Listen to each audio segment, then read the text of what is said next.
Good afternoon, folks. We're going to start back again. Hope you enjoyed your lunch in the sunshine. My name is Brian Maguire. I'm based here in School of Psychology and also Centre for Pain Research. I'm going to chair the afternoon session. The afternoon session, we've got a busy schedule of 7 short 10-minute presentations, followed then by a panel discussion. For the panel discussion, I'll be asking all of the morning speakers to come back down onto the stage.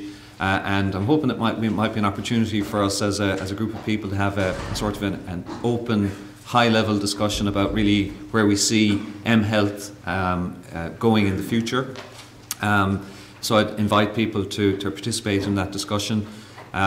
For the short presentations, which will be starting now, I'm going to sit over here at the front, and just to try and keep people to time, we've asked people to do a 10-minute talk, so I'm just going to wave a 3-minute sign and then a 1-minute sign, and after that then we cut off the electricity and have to stop. So, okay, so that's the system. So if people who are coming up next in the sequence just be kind of ready to roll up to the front here, and we'll try and keep it going up at a nice techie pace. And as I say, then we'll follow that by our discussion and hopefully end our exciting afternoon around 4 o'clock so people can go and enjoy the sunshine for a few hours. Okay, so first speaker up we have Avril Copeland.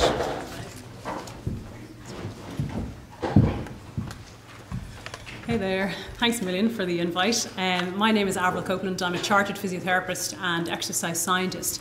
And I'm just going to show you a little video about this epidemic that I came across when I was working in the hospital that I didn't realise how bad it was.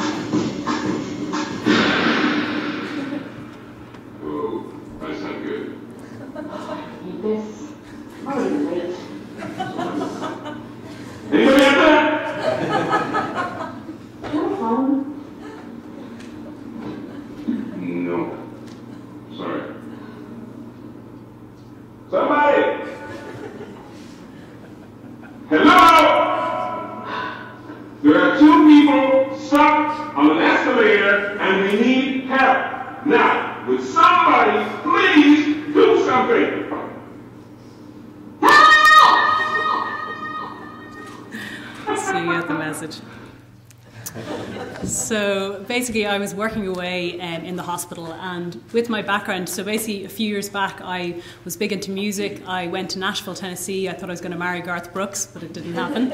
And then went back into exercise science. I've always been involved in sport myself, so it was kind of a natural, more of an interest for myself that I went into exercise science. After that, I moved home to Ireland and studied physio at the Royal College of Surgeons, and then started working in Beaumont Hospital. And it was during that time I was working in outpatients, and I was seeing a lot of the same patients. You know, I'd see them in outpatients for their hip or their knee or their finger or whatever it was. And, you know, we'd talk about the weather and how, you know, how bad the health system is, and then they'd go off, and then I'd see them up in the ward, you know, 6 months later with, you know, a cardiac event or whatever it was. And I just felt that we had this perfect opportunity to talk to patients around health behaviours and trying to prevent them coming back in the door, and yet we weren't taking that opportunity. So I carried out research for the Irish Society of Chartered Physios around the role of health professionals when it comes to primary interventions, and especially around physical activity, just, you know, that being my personal interest. And found that we're pretty bad when it comes to actually prescribing, I suppose, things like exercise and you know, dietary advice for patients. And so that's really where I had the idea that I felt that there was so much great technology around you know, traditional physio, like rehab exercises, but nothing really around cardiovascular health and health promotion. And that's really where the idea for TickerFit came about. It was essentially, I did some research, pitched the idea, and then, you know, left my job, much to my mother's dismay. But so to date now, we've got a web-based application for health professionals, and then a mobile app for patients. So this being a mobile health conference, I just want to show a few photos. So this, just to show, I suppose, the pervasiveness of mobile technologies. This is the Pope's inauguration in 2005, and then 2013. So a massive difference. This was Obama's presidential inauguration in 2009. and then 2015. So it just shows how quickly mobile adoption is taking off. And if we look back at 1985, I'm sure I still have a Walkman at home somewhere, and a few about how it all just fits in our pocket now. So there's a lot of people talking about, especially because we're building technology, I suppose, for older populations, and it's never going to take off. But if you look at, how quickly it has moved. And I suppose what we're really trying to do is make use, we know how pervasive this technology is, and really put a positive, and put that to positive use. This was just another slide I thought was interesting. Have a read. So it's so true, it's such an amazing device that we have, and yet we really, really need to put it to good use. So with Tickerfit, essentially it is a web-based platform for the health professional. During consultation, so initially I'll just go back, I was listening to Dr. Glynn earlier, and his is so inspiring, his piece of work, just because it's really what I believe is that we, as health professionals, we should be prescribing exercise and lifestyle interventions. So initially this really started all around primary care and trying to get primary physicians, physios, practice nurses to be using it, so that we're all giving out the one evidence-based message. So essentially what we've done now is moved a bit more towards secondary care as well as the primary side. So looking at things like cardiac rehab and other chronic conditions which our lifestyle intervention and exercise can benefit. So how it works, during consultation with the health professional is prompted through an assessment of the patient. And this generates just from their assessment and their know-how. So we're not trying to replace health professionals, we're just trying to sort of amplify their care. Through the consultation, they enter the information, and that generates a digital intervention for that patient. The patient downloads the application, they get notification to download the application, and from there, once they log in, they have their own personalised plan that they follow day to day. And they have daily tasks. We're making it as light touch as possible, so it's not taking up their whole day, but just little interventions around, lifestyle such as exercise. They'll have daily targets. The phone tracks all their activities, so we have all that information. And also education components such as patient-specific, so if they're on certain medications, what are the side effects of those medications, and whatever that may be. So content that's personalised to them. That information is transferred back to their health professional, so their health professional can always have oversight of their patient and their personalised plan. Just in terms of cardiac rehab being our first sort of area that we're focused on, cardiac rehab is, a program of structured exercise and education which is given to patients after they've had a cardiac event or, heart attack or whatever that may be.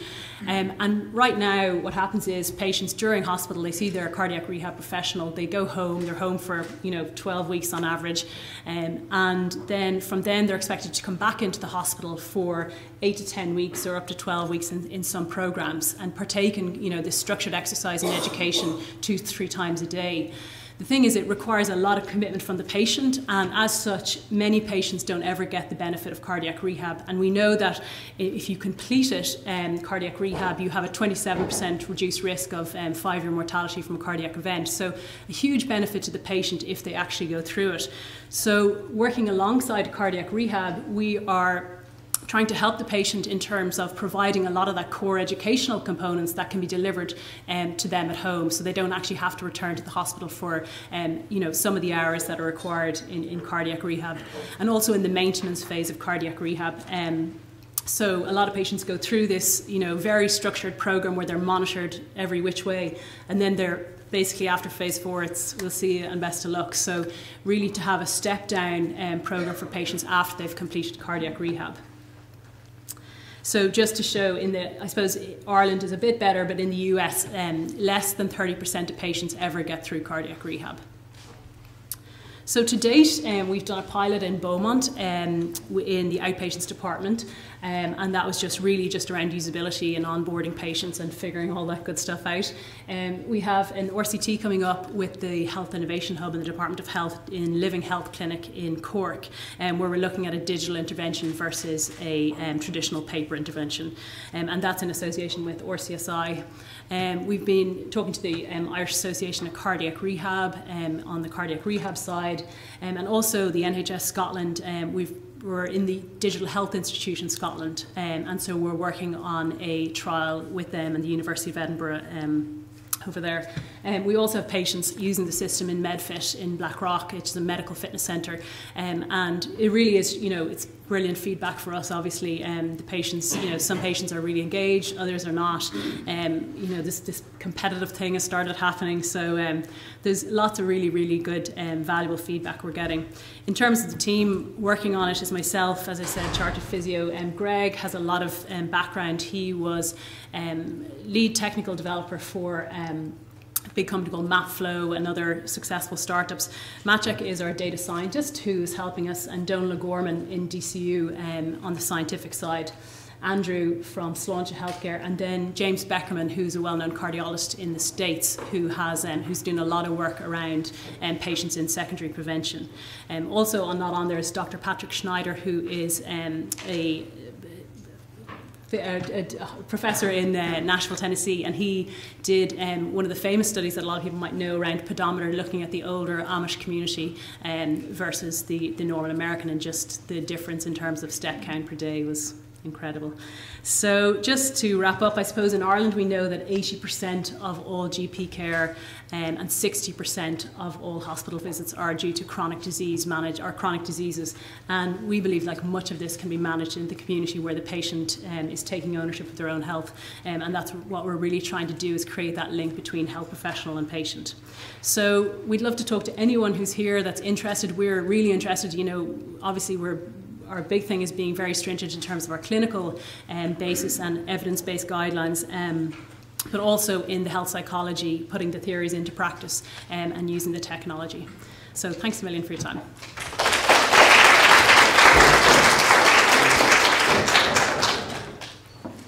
Thanks very much, Avril. Thank you. If anybody has a question, we can take it, because we're just going to swap over computers, so if we have a moment.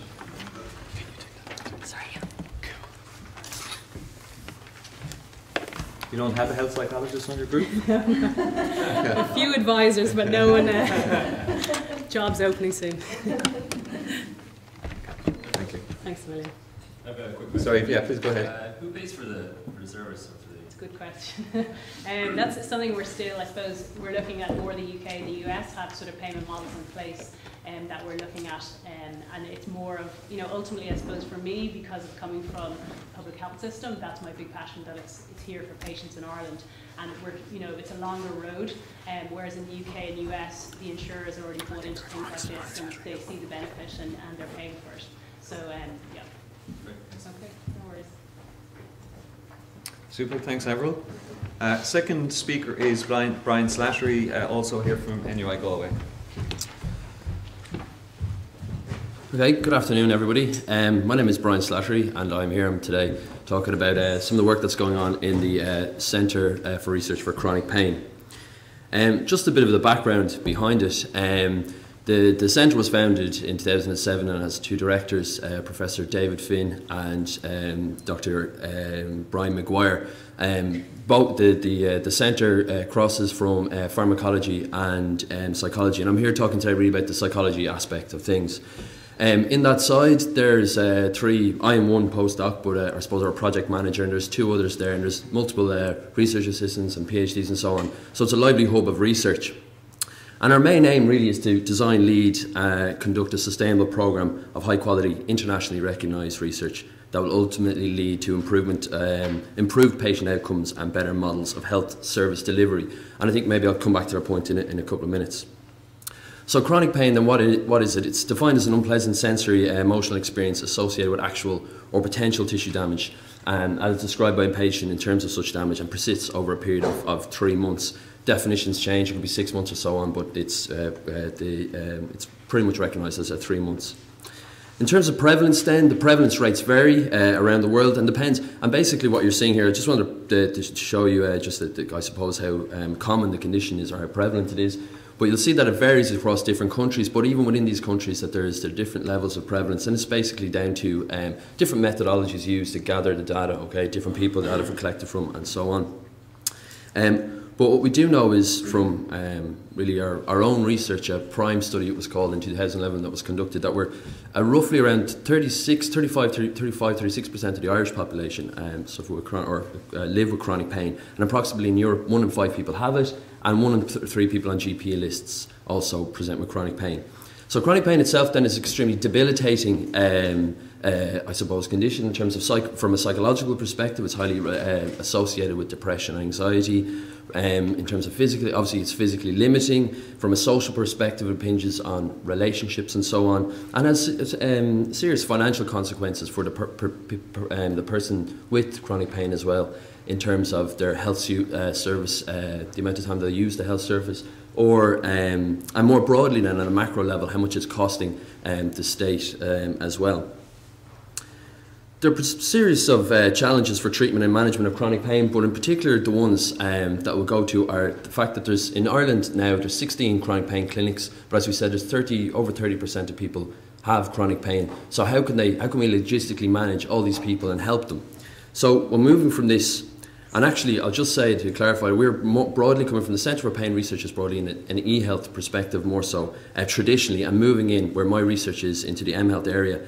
But we looked at the e-health approach, obviously, because it provides from a therapeutic perspective, it's cost effective, can benefit numerous people at one time, practical, and from a patient perspective then it's practical in terms of, people that might be isolated in different regions might be able to get to these pain clinics and so on, and and they might be able to afford it, okay? Indeed, actually, as some of the other speakers today have talked about, in terms of availability, you can log on, if you're using, like for example, if you were using Facebook, you can log on and talk to people at particular times. You might be able to meet certain appointments. So it's a solution really to improving the delivery, the uptake and adherence of psychological treatment. So in our centre at the moment, there's a couple of there's numerous projects that are ongoing, but a couple of more recent ones, or ones that are going right now, is the evaluating the clinical and cost effectiveness of an ACT programme. So ACT, for those of you who don't know, is an acceptance and commitment. It's called acceptance and commitment therapy, and basically it's a psychotherapy that is similar to, some of you might know, similar to in one way to CBT. So this is providing 8 sessions of ACT online, and the participant or the client will go through this project, and it'll be evaluated pre and post then in terms of how their chronic pain is being managed. Another project that's ongoing at the moment is the development and evaluation of the Feeling Better online pain management program for children. This is and the feasibility and clinical effectiveness of this program. So it's a really, and we've discussed earlier on, I guess some of the speakers have discussed the importance of the usability of particular, and targeting particular apps for the clients that will be using them. So you have a really cool interface for children to be able to manage their access treatment and manage their chronic pain condition.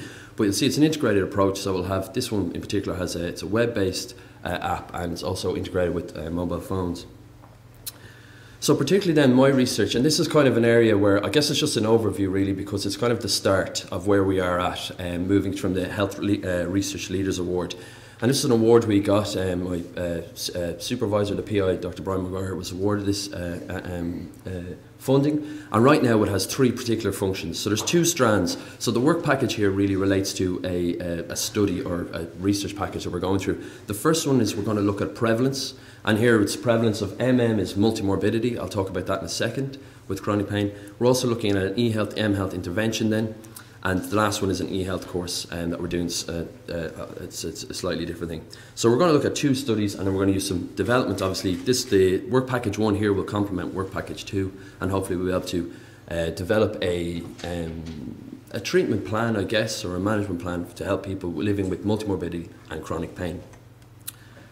So more specifically then, just in terms of multimorbidity, you're talking about 2 or more conditions. I know Dr. Liam Glynn earlier on was talking about it, but you're talking about 2 or more conditions where kind of one or the other doesn't get more particular focus, so they're both equally accepted as chronic. The prevalence of this again varies. In the more recent research in Ireland, it has actually seen it in 2015. So around multimorbidity in the Irish population was roughly around 50%. So it's a massive figure of people living with multimorbidity. It does vary, however. So our initial research is obviously look into this. But the main challenges then that come with multimorbidity are similar to those with chronic pain. You have a cohort of people that mightn't be able to move. You have lots of people with who need treatment, I guess, or need to manage their conditions, but might be able to access this or to be able to avail of treatment plans. So you have a similar issue. Another key factor, though, however, is that in multimorbidity is the I suppose in one particular treatment for one condition mightn't complement or might be pretty contradictory for another condition. So if you look at hypertension or something like that, you might be told to, let's say, maybe for example, you might be told to exercise more and so on. But with chronic pain, you're probably told you shouldn't exercise. So we need to come up with a plan here or a way with our research that one treatment will, if we're delivering it through an mHealth, that will actually complement the other. So the ongoing work really is the first work package or the first stream of study, and we're currently doing this at the moment, or setting out on this path, is the prevalence and impact of the cost of multimorbidity. Okay, we need to get a handle on this, what conditions are more frequent and so on. And the second part then, which will hopefully, and will complement the first work package, is the development of this mHealth tool. So the process, and as I said, we're outlining this now, and we're at the start of this journey, so feel free, if there's any feedback on this, we can change this around. But the first, and the three steps that we're looking at here is particularly a systematic review of the eHealth and mHealth methodologies for multimorbidity. Then a qualitative process with people, so we identify maybe a technology to use, then working with people and the conditions they might have, and discussing, I guess, through an iterative process, kind of your market research, how to best use or present them with a particular treatment or a management thing, and then a full-scale randomised controlled trial.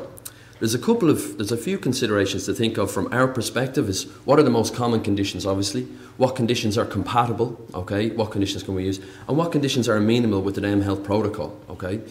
The Global Observatory on mHealth category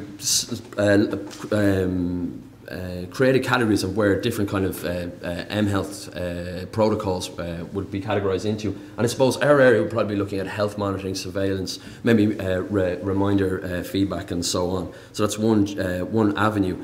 This is an example of something that we considered. It was basically, this is in terms of a successful treatment used in Bangladesh that they present, was a pregnancy care advice system. So let's talk about feedback over time, okay?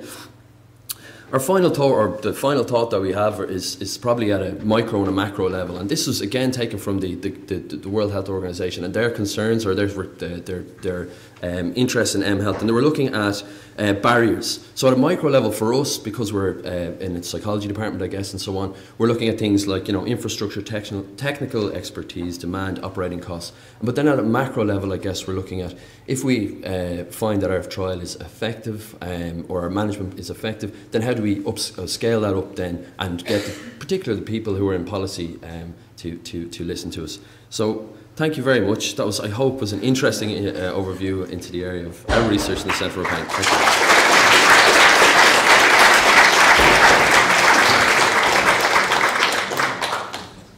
Thanks very much, Brian. And next up we have the three ahead of me here. This is Jim Golden. Sorry for being ahead of you, Brian. Yeah, probably minimised on there, sorry.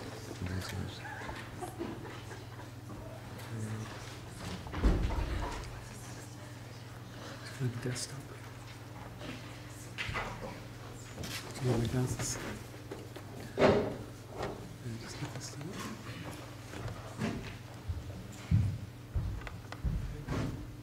I have a technology background. Yeah, I was going to say, it's lucky we got the IT guy here.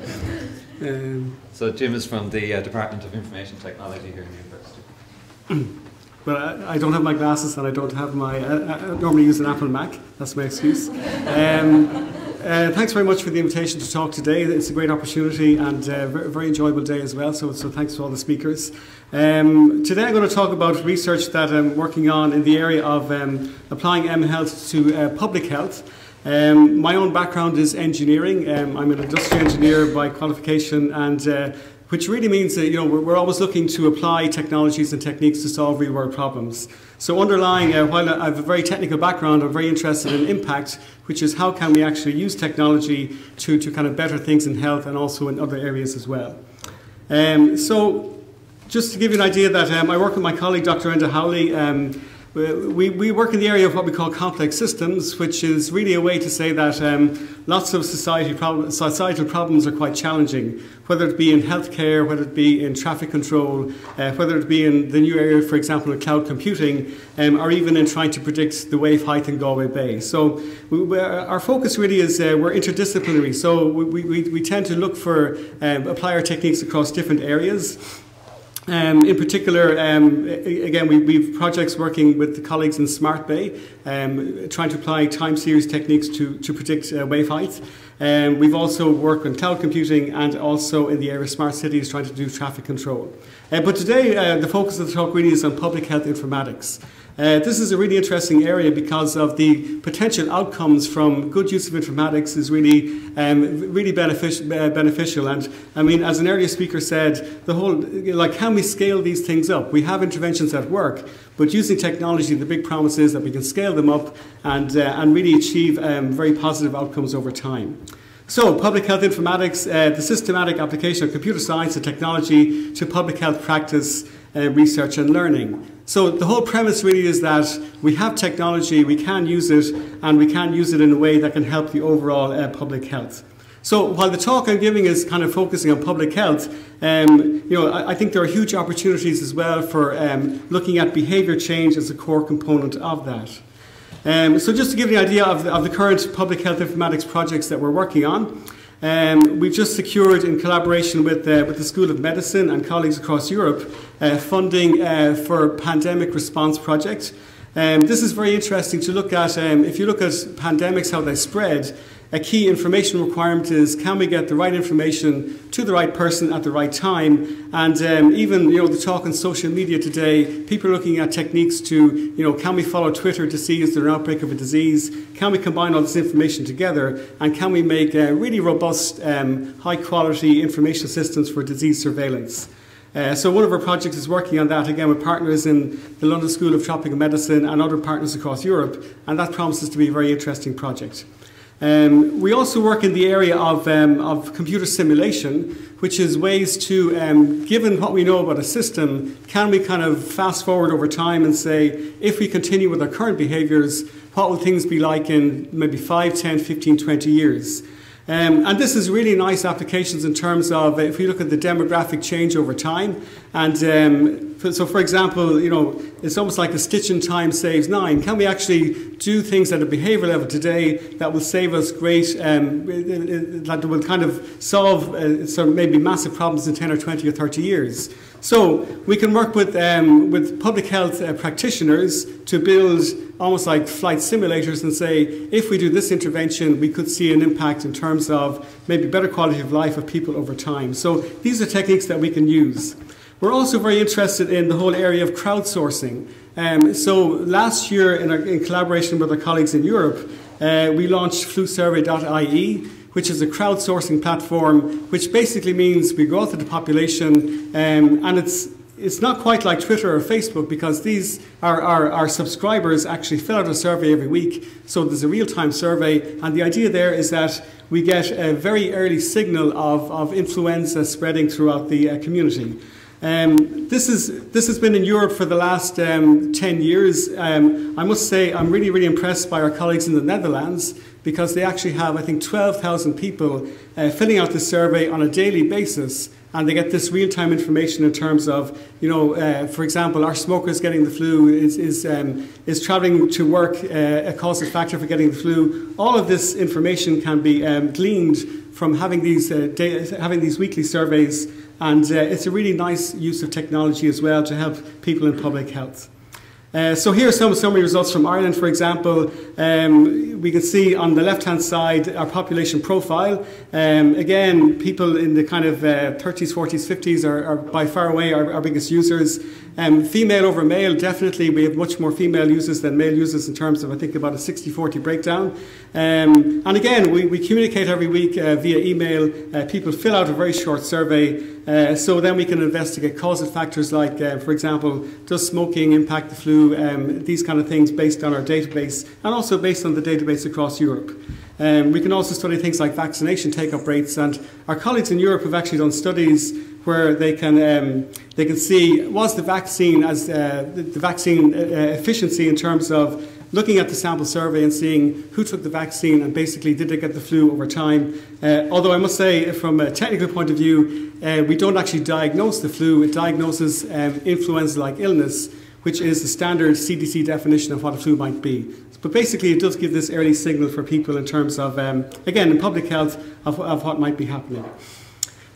From a technical point of view as well, we're very interested in combining these techniques together. So for example, mathematical modelling is a very powerful way to see. So for example, if the flu was spreading very fast, can we calculate what's the likely demand on our health services in maybe 2 or 3 weeks? So we're integrating the model building with the data collection, and this is very exciting because again we can go to maybe public health people and say, based on the latest data, if this rolls forward as it is, we would expect a surge in demand for, say, intensive care to be a certain level over a certain period of time. So part of our approach really is to combine kind of data gathering and then using what we would call analytics, which are ways to predict how things might change over time. So we're very interested in this kind of work as well. So a project that we're starting soon, which I think is going to be a very, very interesting project, because from our research point of view, it's our first step into kind of a kind of classic case study where we're hoping to identify a second level school in the Galway area. There's some very nice work done in the USA in terms of people mapping the social contact network of high school children. So in this case, I think it was the principal investigator worked with the government lab, and his daughter was in high school, and the two of them collaborated where she gathered very detailed social network data. She was able to classify people into groups, who went to the judo club, who went to the hockey club, and build a social network which was then actually put into a computer model. So what we're hoping to do is in a second level school, and we're looking at obviously adopting the right methodology from a biostatistics point of view, but basically try to survey students, but at the same time we're going to run our flu survey, and we're hoping to correlate the data to find out what are the contact patterns like, and can we infer from the contact patterns what might be the causal factors on the outbreak of flu. So we're quite excited by this because it's our first I suppose major empirical kind of project, where most of our projects are on the computer side, but this gives us a chance to actually go out and gather the survey, gather the data, and really see how things spread through the population. And that's it. Okay, so thanks very much.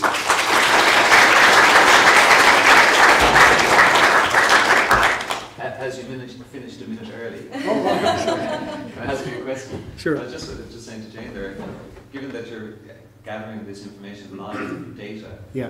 It seems that there might be a good opportunity to collect behaviour data as well in terms of how people respond to the symptoms. Okay, very good.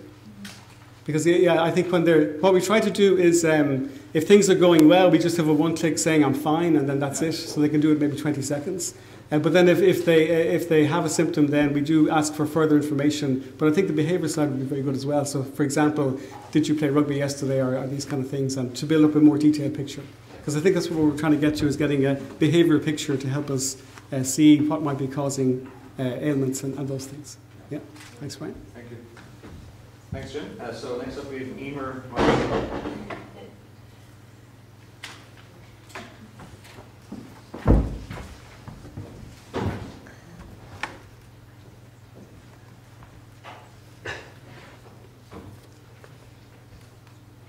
And Emer is also based here at NUI Galway, and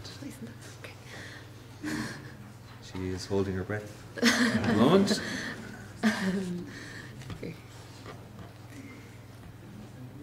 Now we're all good.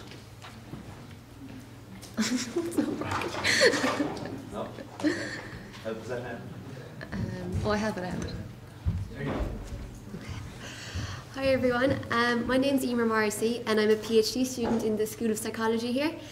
So I've nearly finished the first year of the structured PhD in Psychology and Health.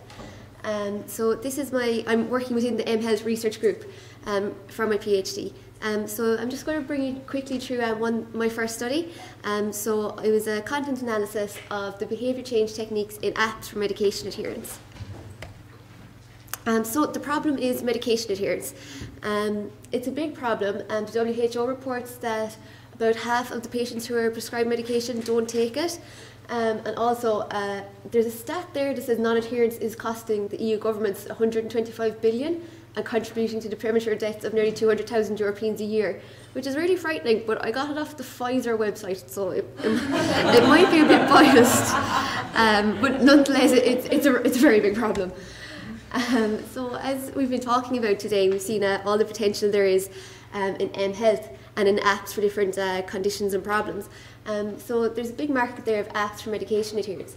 But like all the previous speakers were saying, quite a lot of these apps don't have an evidence base and haven't been evaluated using scientific methods. So that's where I came in with behaviour change techniques. So some of you might be familiar with this, but in the last few years in health psychology, there's been a big push to make interventions replicable and observable. So they came up with this behaviour change technique taxonomy. Behaviour change technique is the smallest active part of an intervention. So it's something like goal setting. You can see the example there. The goal setting is to set or agree a goal defined in terms of the behaviour to be achieved. It gives you an example and tells you how to code it. So the latest version of the BCT taxonomy came out in 2013. It's the BCTT V1, and this contains 93 BCTs, so it's no mean task to go coding with it. Also, the reference is there if any of you are interested. So what I did, I identified apps through systematic searches in the Apple App Store and the Google Play Store. So I used terms like medication adherence, pill adherence, medication compliance, reminder, diary, tracker. I think there was 18 searches run in both of those. I got 1,066 apps to start with, and then I screened them all, so quite a lot were duplicates and quite a lot of them were just rubbish that didn't have anything to do with medication adherence. So they were all downloaded, and then I screened them with the inclusion and exclusion criteria and coded them for BCTs using the BCTT V1. And so 166 apps were eligible for analysis, 52 from the App Store and 114 from the Google Play Store. You can see there the free and paid statistics. And so there was between 0 and 7 BCTs per app, but mainly most of them only had 2 BCTs, which were prompts and cues and action planning. So this is when an app has a reminder. So when the user has to enter in when they want to take the medication, I coded that as action planning, and then the reminder coming up on the phone is coded as prompts and cues. 96% of the apps had these 2 BCTs, and then after that, quite a few had self-monitoring and feedback. So when the reminder came up to tell the patient to take their medication, a lot of them asked the user to enter whether or not they'd taken it, or if they'd taken or skipped. And then afterwards, a log was displayed. So you could see what days you'd taken your medication and what days you'd skipped your medication. So they were coded as feedback and behaviour and self-monitoring. And then you can see after that, the amount of BCTs really drops off. So it went from 61, they were present in 64 and 61 apps, and then it falls down to 5. So after that, there really wasn't that many BCTs involved. So yeah, there's just a total of 12 that were found, that I found altogether out of the possible 96. So I was talking to Mary Johnston about this yesterday at our health psychology event, and I was saying, that what's out there is quite poor. And she said, oh no, you don't say it like that, you say it's a gap, it's an opportunity. So this is a really good opportunity for health psychology to come in and intervene. So as part of my PhD, I'm hoping to develop an app with the suitable behaviour change techniques. But it really shows how health psychology and software developers can work together to make something that is evidence-based and can be evaluated. I think I went through that rather quickly, but yeah, I think that's it.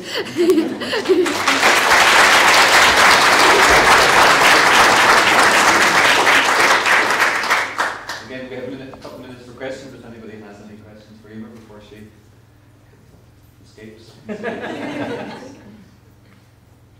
Can I ask a quick question? Yeah, of course. Please. Do you think that the apps where you found BCTs embedded, that it was done deliberately, or was it kind of accidental? Oh no, accidentally. Yeah. Yeah. So the gap is The gap is real. Yeah. Did you have a question there? Yes, Mary. In the apps where there are no BCTs, how did they try to change behaviour? They didn't have any techniques. Oh, I don't think they did change behaviour. So what did they do? They didn't do anything. The comment for people at the back was for the apps that didn't have any behaviour change techniques embedded, how did they achieve what they had set out to achieve, which is to change behaviour, but Emer's response is that they didn't do anything. No, like a lot of them would just literally be like a blank interface. Just said something like enter the name of your medication, and that would be it. Yeah. Quick question. What was the most impressive BCT that you came across in the apps? So one that I really liked was social comparison. So there was one app in particular. So you entered in what illness you had or why you were taking the medication, and it would compare you to a population who are also taking the same or had the same disease or taking the same population. So there was graphs, and you could see how you were doing compared to everybody else. And there was a few as well that included some social support, so that if you had missed your medication for some reason, they would email like a report onto a caregiver or a family member so they could see how you were getting on. And quite a few as well included a kind of a downloadable log that you could bring to the doctor with you. So they were probably the best ones. Okay, thanks very much, Emer.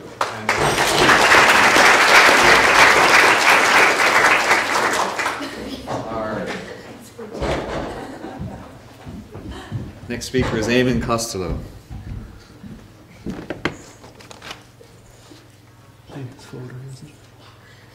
Yeah, I think it's just exit out of that, Tiffany. Yeah.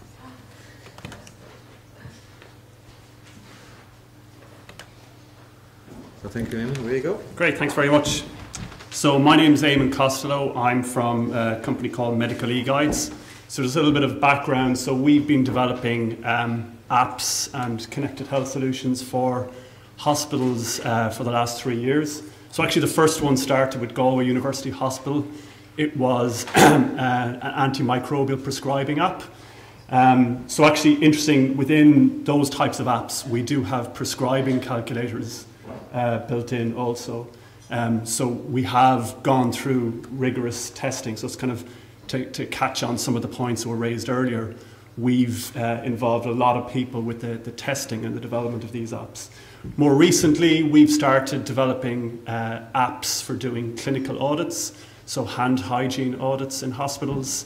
And most recently, we've started working with Beaumont Hospital on a patient app, which is what I'm here to talk about today. So following on from Emer's talk, it is in the area of medication adherence. So actually I do know that Pfizer report came from an EU research thing.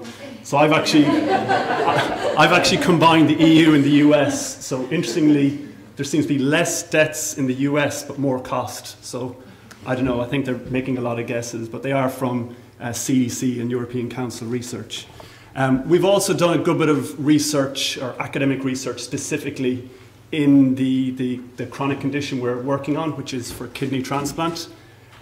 So within there, patients really have to take their medication for life.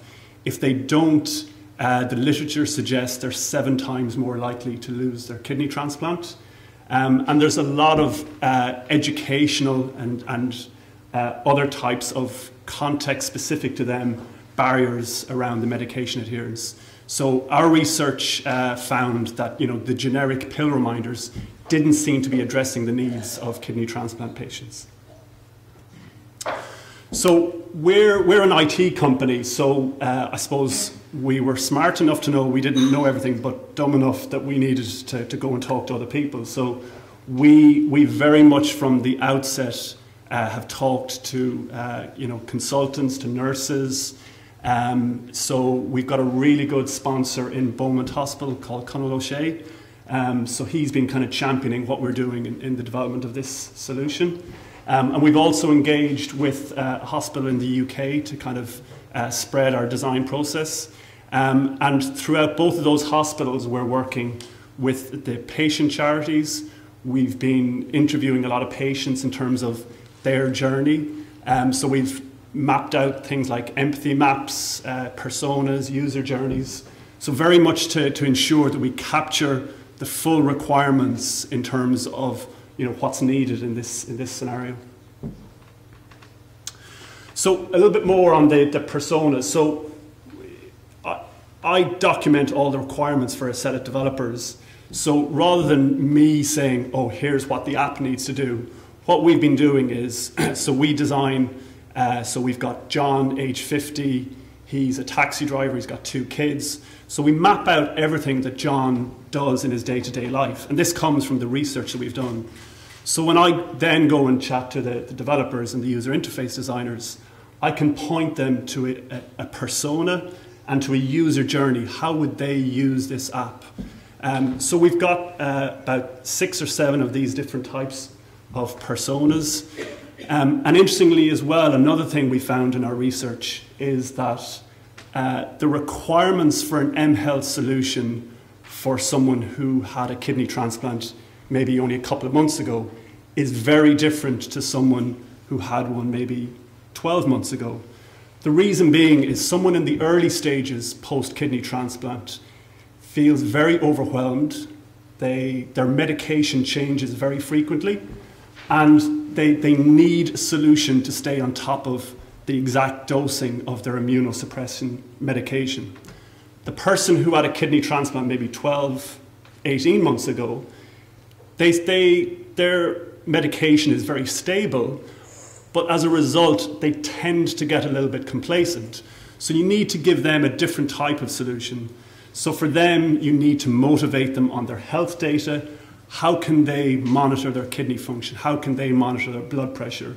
So in our personas, in our user journeys, we've mapped out these different types of requirements as well. So it's really beneficial for us validating this with the patient groups, but it works fantastically well when we're speaking to developers and user interface designers.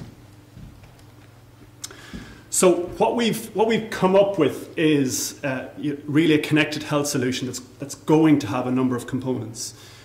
So the first component we're building is a patient app. We are also going to have analytics component, and very much along what Jeremy was talking about. We're all doing a lot of research in terms of the consent and how all that data is handled. And we're also going to have a clinical portal. But the main part I'm talking about is the patient app, because without the patient app and engaging and motivating the patient, we don't have a solution. So we started the design process last October. We actually only started building it in the April timeframe, and we will be starting our first patient trials in about 2 weeks in Beaumont Hospital. So it's very much at the outset going to be a connected health solution. So we won't have the clinical portal day one, but we already have open APIs that will be able to integrate with kidney electronic health records. And I was chatting to Vincent Jordan today about doing that down the road here in Ireland. But it'll also integrate with hospital booking systems. So we've got a range of different APIs that we can connect with all the various hospital systems. So I'm not going to claim any credit for understanding this, but we did have the good sense to come down to Galway and talk to Jane, Jerry and Emer in this area. So we're very much aware, having talked to them, that we need to build in behavioural change techniques. So some of it we were going to build in by accident, whereas we're now going about it in a slightly more systematic fashion. So for goals and planning, so the onboarding of the app, we'll ask them, what kind of outcome goals they'll have. So they might want to go for 100% medication adherence. But we're also then going to prompt them, how do they put in place actions and behavioural goals to get there? So it's fine to say, yeah, I'm going to be 100% adherent to my medication, but I need to do more than that. Interestingly, I know Jerry has some interesting research in this area as well. We are also looking at how different personality types can affect or can be a predictor to non-adherence to medication. We're also looking at how we can adapt the solution based on different learning styles, things like that. So we're kind of, you know, we're early enough in this process, but we're going to start getting the feedback quite soon. What we're really putting a lot of work into right now is what are the measures we need to put in place. So we're you know, putting in place and documenting what are the engagement metrics, what are the clinical metrics we need to put in place. And you know, really, you know, if there's people with experience in terms of, you know, how we can advance this further, I'd love to talk to them. A really good chat with Liam earlier on around the, you know, their experience with the randomized control trials, and that's really where we want to go. We want to put in place, you know, kind of the best studies and the best trials, so as we prove or disprove the efficacy of this solution. Thank you.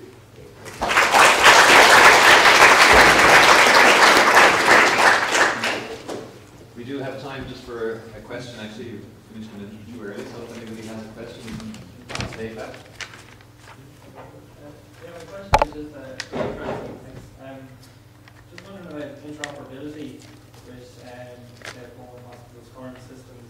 What thinking, what consideration have you have? So we actually had some people give us some advice in this area. So we've come up with our own naming convention. Actually, for some of it, we've followed a UK convention where they've got an open API. But the advice we were given is just develop a REST API, and then you can build an adapter to whatever the API or whatever interface gets exposed on the other side. So we haven't spent too much time agonizing over what the interface should be, as long as it's open and it's documented. That was more important. That was the feedback we were given. I suppose just in the primary care side of things, like with GP, like Kathleen and Socrates and stuff like that, like you know, that's children you'd be looking into that in the future. Yeah, I mean, the HealthLink I need to do a bit more work on, but interestingly, the HealthLink website, it's password protected, whereas you go onto NHS websites and the interfaces are fully there. So I think that's something culturally that needs to change here. There's better documented interfaces in the UK than there is here. Are you focusing on transplant for a particular reason? It was we were approached by Beaumont, and we did a pitch to Beaumont in this area. But we're already researching doing this for an oncology trial. Much bigger population. Yeah. Okay, thanks very much, Eamon.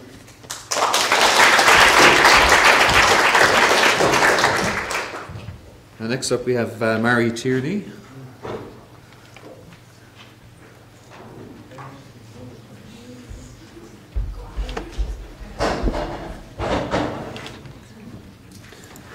I'd help you if I could.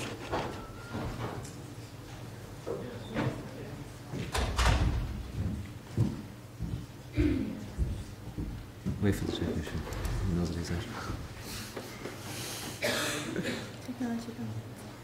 It's all right. I went to school with Brian. I know how thick it is. You're not up here though, are you? Okay. Was it Marie, isn't it?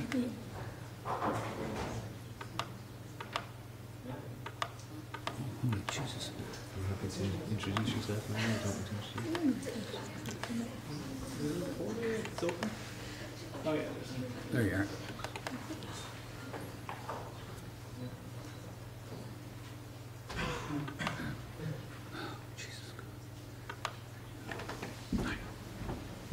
Okay, welcome Mary, away you go. Thanks.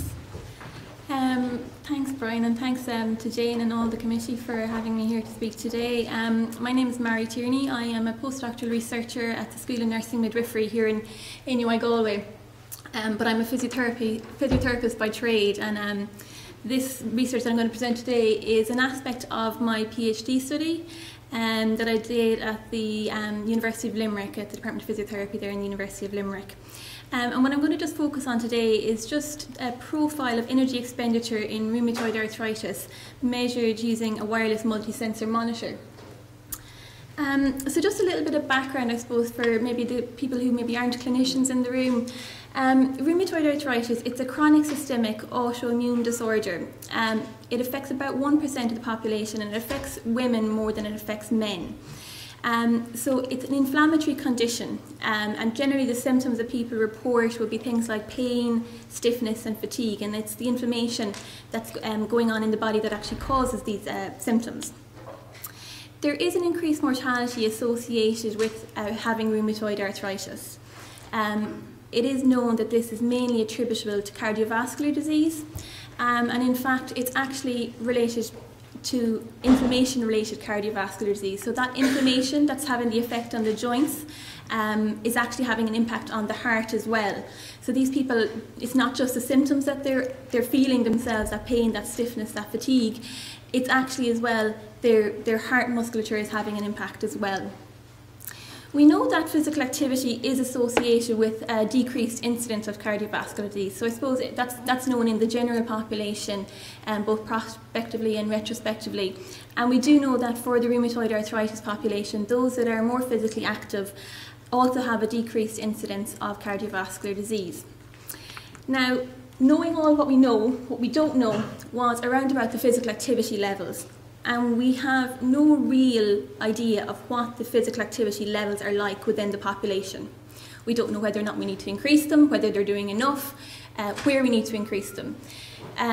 There's been work done looking at physical activity levels previously. The problem with it is that a lot of the work has methodological flaws. An awful lot of work was done using subjective measures, so has patient bias associated with it. On the other hand, anything that's been done objectively, the tools haven't been validated, so we're not sure if they work in the rheumatoid arthritis population. So again, this population has a lot of pain and stiffness, sometimes can actually move a little bit different than the general population. So just because a tool is good to go in the general population doesn't necessarily mean it's good to go in the rheumatoid arthritis population.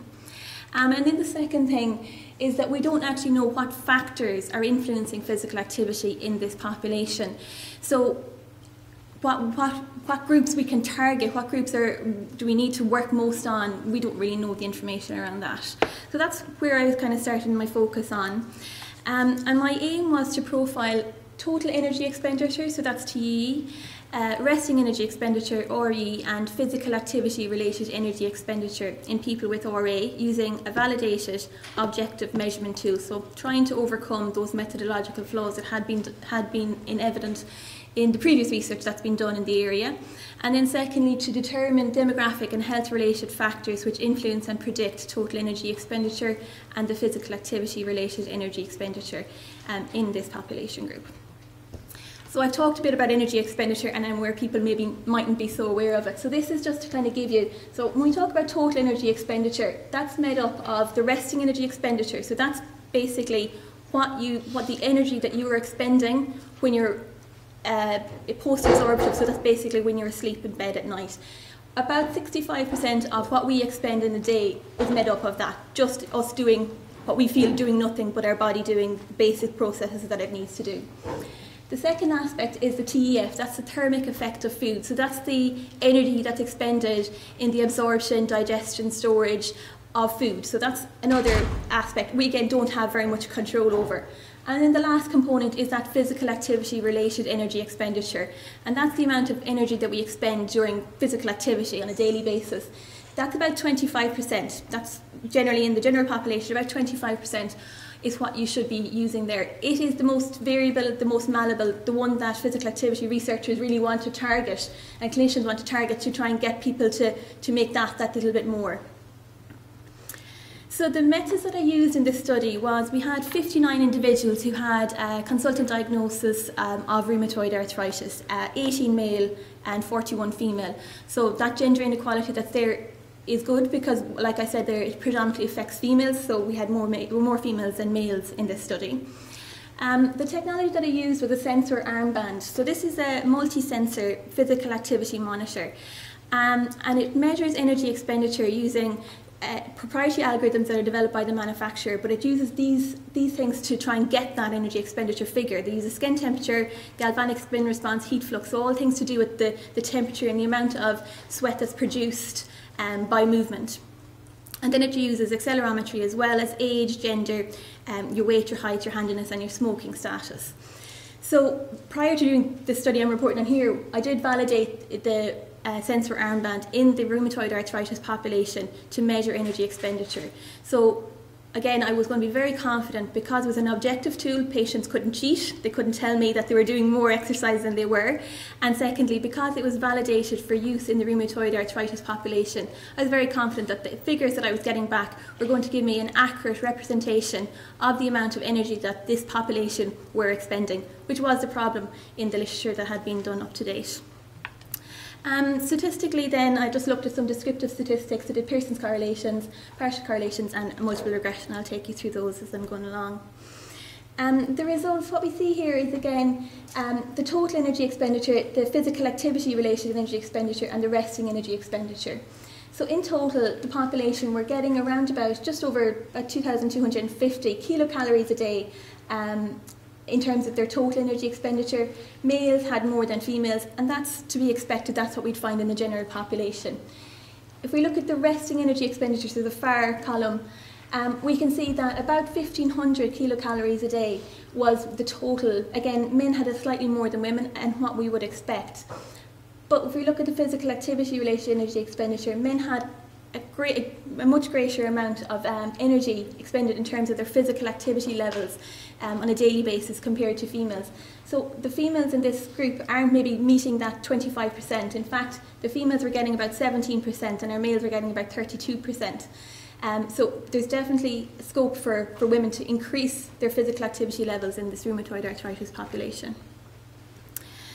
Just a second result in terms of the daily energy expenditure. If we look at it on a weekday versus a weekend day, both in the total energy expenditure and in the physical activity related energy expenditure. Now they're not statistically significant differences, but we can see that the weekday energy expenditure is more than the weekend day. And that's actually in direct contrast to what you find in the general population. Because in the general population, you and I, most of us generally kind of use the weekend to go and do our sports, to go out and get our exercise for the day. We're stuck work for the week. But in the rheumatoid arthritis population, because they're suffering from fatigue on a daily basis, they actually use the weekend to actually recuperate and rest, and their actual energy expenditure is more spread out over the week. So just an interesting finding that we found from the results that we got. In terms of the demographic and health-related factors, we found correlations with age, gender, smoking, employment, and the disease severity in the activity. So things we kind of expected. And even after looking in terms of regression, we still found that gender and age were both associated. BMI, current smoking, and current employment. So people that were employed, irrespective of all the other variables, were still more likely to be doing more physical activity, and people who were current smokers were more likely to be doing less physical activity on a daily basis. So I suppose just to finish off, we found that the energy expenditure levels were similar, although they were slightly lower than those that were previously published. But what this does add is it adds to the literature in this area of rheumatoid arthritis and in terms of their physical activity levels. Because it's something that, like I said, first of all has got a lot of methodological flaws involved, but also there's very little research done on this physical activity related energy expenditure. A lot of studies focus on the total, but they don't focus on this malleable bit that we can actually change, that physical activity related energy expenditure. And secondly, in terms of the demographic and the health-related factors, although we can't infer causation, this is just a cross-sectional study, but what we do is we can kind of pick out some of the groups that are more like we can target to try and increase their physical activity levels. Like I said there, the female population are not doing as much activity as we'd like them to do. They're ones maybe we could look at to try and get them to do that bit more activity. Similarly, the smokers might be a group that we might want to target and try and get their activity levels up. So it just kind of gives us ways and means that we can kind of target interventions to specific groups to try and increase their physical activity levels. And I suppose the aim indeed is to try and reduce that inflammation-related cardiovascular disease in the future as well. So I'll leave it at that. Thanks very much.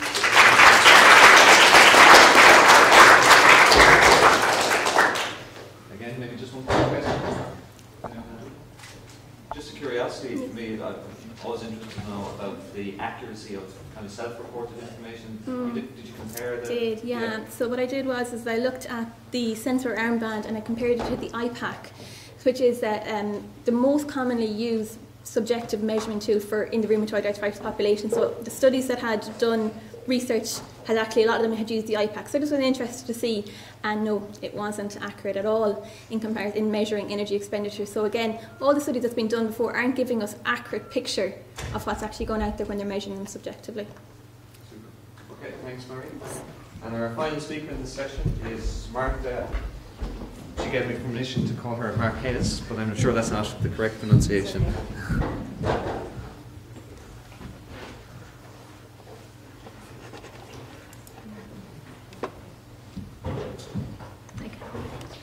You can find it?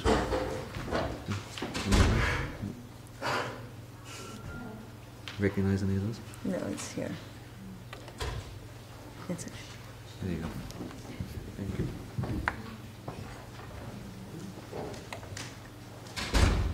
Okay. Hi, everyone. Thank you for the invitation to present today in this conference. So I think I'm the only person from outside the UK, Ireland, or the United States. So I come from Portugal, University of Lisbon. And I'm going to present a project, a European funded project within the Horizon 2020 framework that just started at the beginning of this year, and in which we in the University of Lisbon are partners. So just to show you what is this team, this project brings together behavior change experts, technology developers, private companies, experts in weight loss and weight loss maintenance to try to develop digital tools to promote weight loss maintenance across Europe in adults. This is something that we all know, and I'm sure all of you are aware that obesity is a huge problem in Europe. And we don't have enough tools or enough solutions to tackle this problem, although we have a lot of programs that already exist for weight loss. So this is our team in Portugal. We are responsible in this project. We are not the coordinators, we are partners, and we are responsible to develop the entire toolkit. So the content of the intervention, what actually is going to be the web app, and the content that users will have access are the work package that we are responsible to develop in collaboration with a company in Finland that will develop the interface. As I just said, one of the problems that we have is that there are a lot of programs from private companies, from universities for weight loss, but there aren't almost any programs for weight loss maintenance that are effective. And in a recent review that we conducted, we only found about 5 to 6 programs that were designed for weight loss maintenance using theory and evidence-based behavior change techniques. And the main idea is to study how we can effectively promote weight loss maintenance in the long term. At the same time, as we know that theory and evidence-based techniques have a more probability of success in weight loss maintenance, we will try to develop this toolkit using as much as possible these evidence-based techniques that are found. As we already heard throughout the entire day, using ICT is a good opportunity for us to try to promote weight loss maintenance, especially if we consider that we don't have access to all adults and individuals across Europe that are struggling with this problem. We are using, in terms of theory and evidence base, we are using what we know, what is the state of art today in behavior change. So we do know that using self-regulation skills, and you heard that throughout today in a lot of interventions, using self-regulation skills that are in accordance with self-regulation theory principles, such as goal setting, planning, self-monitoring, feedback, have shown to be effective in several health behaviors and health behavior change. And we have studies looking at that in weight loss maintenance. And at the same time, we know that motivational theories, especially theories looking at promoting autonomous motivation, seem to be effective in promoting weight loss maintenance. And we have recently conducted a large systematic review on mediators of weight loss maintenance trials that found that self-regulation skills and autonomous motivation were the strongest predictors of weight loss maintenance, as you can see in this Spotlight project, which was another European project looking at predictors of weight loss maintenance across Europe. At the same time, we have we have seen in recent research that focusing on emotional regulation, not only stress management, but also looking at new techniques such as mindfulness or acceptance and commitment therapy, etc., for emotional regulation also seems to be important for weight loss, but there aren't almost any research looking at that for weight loss maintenance. So we want to test if emotional regulation using these new approaches is actually effective for weight loss maintenance. If we look at the innovative characteristics of this project that explain why this project was funded by the Horizon 2020, not only we are going to test if the development of tools using theoretical frameworks is effective, for which research, as I said, is very limited, but we're also going to use a factorial design looking at the contribution of each theoretical framework. And this entire project is done in collaboration with private companies, such as the Slimming World, which is one of the major leading companies for weight loss programs. And if proved effective, the idea is that Slimming World and other companies can actually disseminate these tools. The first step, and this is where we just started the project at the beginning of this year, as I said, so the first step is to look at the evidence foundation. We have this information from previous reviews on the best predictors, but at the same time, we don't have information on what are the usually weight loss and weight loss maintenance patterns in adults in several European countries. We have few studies conducted usually in the UK and the United States. We have no idea of how these patterns are in Portugal, Spain, other countries in Europe. So the first step is to conduct a survey with a sample of 2,000 European adults that are trying to lose weight or to maintain the weight they lost, and understand what are the strategies that they use, what are the psychological aspects that are involved with these attempts, what are the key strategies such as goal setting or other strategies that they might use to regulate their weight. And using this survey and in-depth interviews with some users in Portugal, UK, Denmark and Finland, we'll be able to understand what are the struggles, what are the key factors from the user perspective that our programs should tackle when we want to promote weight loss maintenance. So together with the theories that sustain the intervention, we will also use this information to develop the toolkit and the systematic review that we are conducting. This toolkit is going to be tested in a large trial in 3 countries, and we are targeting 1,000 adults distributed through UK, Denmark and Portugal. And this is a 2x2 factorial randomized control trial, so all the arms receive the self-weighting, the control arm is the self-weighting, and then we have an arm that receives the self-regulation, motivation, intervention, and another that receives the stress and emotional regulation, and then we have an arm that is more intensive, combining all of these interventions. And what we believe is that the combination of motivation, self-regulation skills, and emotional regulation will prove to be more effective than the other arms, and this is what we expect. So not only we are going to test if this 6 months intervention provides changes in body weight and health markers for those trying to maintain the weight that they lost, but also we are going to look at the key mediators from the theory to see if actually it is autonomous motivation, it is goal setting, it is emotional regulation that contributes to change and to success if the intervention proves to be successful, or in the case it doesn't have success, we can also see what happened during the intervention that can explain that. So the toolkit consists of a set of web app tools and inputs from other technologies, such as smart scales for weight and activity trackers. And this toolkit will be linked to a central data hub and modeling systems that will enable individualized tracking and monitoring, feedback and motivation of participants. So we'll have a mix of tailored and automated information and also a content model on the web app that users will have access to. An important component of this toolkit is that we are going to use a profile of weight loss maintenance. So based on the difficulties or the behaviors in terms of diet, physical activity, and weight loss changes in the past year, as well as the level of autonomous motivation and control motivation and the use of self-regulation skills, we are going to build a weight loss maintenance profile.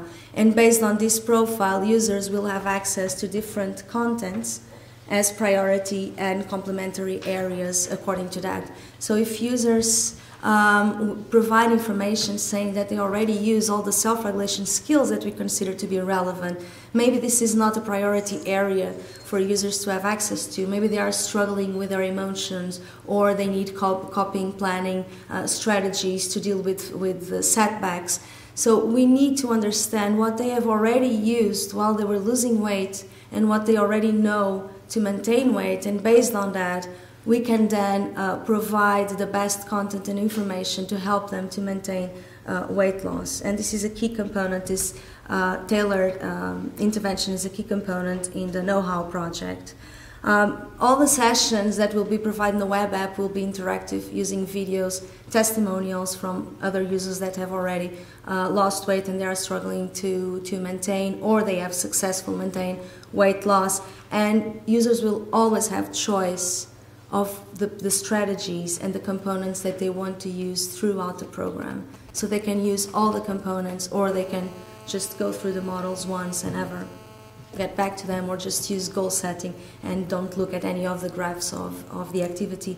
And the reason why we provide choice to users is because our key theoretical framework is self-determination theory, which is a theory of motivation that states that we should provide choice to users so that we can promote autonomous motivation, so that we can let users choose what they want to see.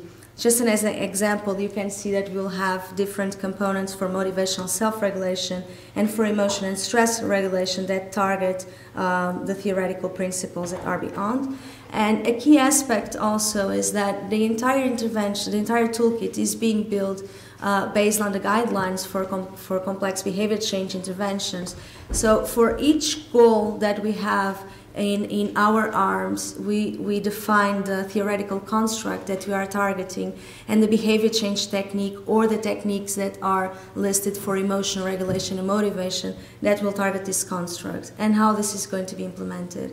And mapping these goals, constructs, techniques, and implementation will allow us to understand what proved to be effective, what worked well, if we failed in certain points, and if we are actually tracking the goals and the constructs we want to track with the techniques that we choose, as this is going to be external, reviewed by experts in the field.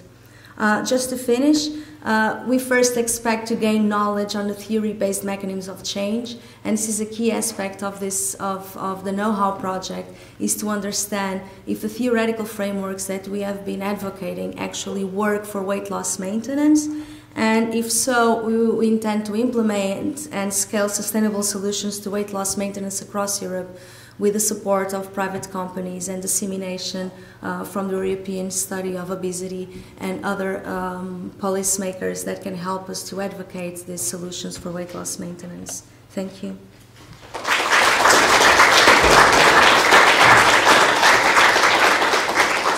Thanks, Martha. A question before we move to the next session? Congratulations on your funding as well. Great achievement. It's more just a comment than a question. That's a really impressive piece of research. I tweeted it, but I say it out loud too. It's an excellent example of how you've merged psychological science with ICT, and it's great to see research like that funded, and that's a very good example of, I think, what a lot of what's going on here today is trying to achieve, what you have managed to do with funding. So well done, very good. We'll have to have you back next year to hear about all of the results. Yeah.